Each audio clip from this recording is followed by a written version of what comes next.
ನಮಸ್ಕಾರ ಗೆಳೆಯರೇ, Bigg Boss Kannada season 12ರ ಟ್ರೋಫಿ ಗೆದ್ದು ಇಡೀ ಕರ್ನಾಟಕದ ಮನೆ ಮಾತಾಗಿರುವ ಗಿಲ್ಲಿ ನಟ ಅವರ ಲುಕ್ ಈಗ ಪೂರ್ತಿ ಬದಲಾಗಿದೆ. ಕಾವ್ಯ ಶೈವ, ರಕ್ಷಿತಾ ಶೆಟ್ಟಿ ಅವರಂತಹ ಸ್ಟ್ರಾಂಗ್ ಸ್ಪರ್ಧಿಗಳನ್ನು ಸೋಲಿಸಿ ವಿನ್ನರ್ ಆದ ಈ ಮಂಡ್ಯದ ಹುಡುಗ ಈಗ ಒಂದು ಕಾರ್ಯಕ್ರಮಕ್ಕೆ ಬರೋದಕ್ಕೆ ಎಷ್ಟು ಹಣ ಕೇಳ್ತಿದ್ದಾರೆ ಗೊತ್ತಾ? ಆ ನಂಬರ್ ಕೇಳಿದ್ರೆ ನೀವು ನಿಜಕ್ಕೂ ಶಾಕ್ ಆಗ್ತೀರಾ. ಬಿಗ್ ಬಾಸ್ ಮನೆಗೆ ಹೋಗೋಕ್ಕೂ ಮೊದಲು ಗಿಲ್ಲಿ ನಟ ಅವರ ಲೈಫ್ ಸ್ಟೈಲ್ ಬೇರೆನೇ ಇತ್ತು.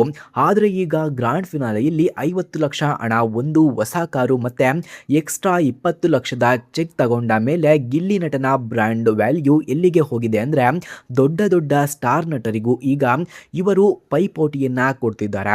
ಸದ್ಯ ಸಿಕ್ಕಿರುವ ಮಾಹಿತಿಯ ಪ್ರಕಾರ ಗಿಲ್ಲಿ ನಟ ಅವರು ಯಾವುದಾದ್ರೂ ಶೋ ಉದ್ಘಾಟನೆಗೆ ಅಥವಾ ಸ್ಪೆಷಲ್ ಗೆಸ್ಟ್ ಆಗಿ ಬರಬೇಕು ಅಂದ್ರೆ ಈಗ ಲಕ್ಷಗಳಲ್ಲಿ ಸಂಭಾವನೆ ಫಿಕ್ಸ್ ಮಾಡಿದ್ದಾರೆ. ಹೌದು, ಕೇವಲ 1 ಗಂಟೆಯ ಈವೆಂಟ್ಗೆ ಇವರು ಕೇಳ್ತಿರೋದು ಅಮೌಂಟ್ ಎಷ್ಟು ಮತ್ತೆ ಇವರ ಮುಂದಿನ ಸಿನಿಮಾ ಯಾವುದು ಅನ್ನೋದನ್ನ ಕಂಪ್ಲೀಟ್ ಆಗಿ ಹೇಳ್ತೀನಿ ನೋಡಿ. ಪೇಮೆಂಟ್ ಡೀಟೇಲ್ಸ್ ಮೂಲಕ ಪ್ರಕಾರ ಗಿಲ್ಲಿ ನಟ ಒಂದು ಈವೆಂಟ್ಗೆ 1 ರಿಂದ 3 ಲಕ್ಷ ರೂಪಾಯಿ ಸಂಭಾವನೆಯನ್ನ ಪಡೆಯುತ್ತಿದ್ದಾರೆ ಎನ್ನಲಾಗ್ತಿದೆ.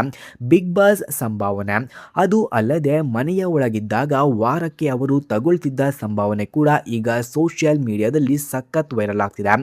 ಗಿಲ್ಲಿ ನಟನ ಈ ಗೆಲುವು ನಿಮಗೆ ಅನಿಸುತ್ತದೆ? ಅವರು ಇಷ್ಟು ದೊಡ್ಡ ಮೊತ್ತದ ಸಂಭಾವನೆ ಕೇಳ್ತಿರೋದು ಸರಿನಾ? ನಿಮ್ಮ ಅನಿಸಿಕೆಯನ್ನ ಈ ಕೂಡಲೇ ಕಮೆಂಟ್ ಬಾಕ್ಸ್ನಲ್ಲಿ ತಿಳಿಸಿ. ಹಾಗೆ ನಮ್ಮ ಚಾನೆಲ್ನ ಸಬ್ಸ್ಕ್ರೈಬ್ ಮಾಡೋದನ್ನ ಮರಿಬೇಡಿ. ಧನ್ಯವಾದಗಳು.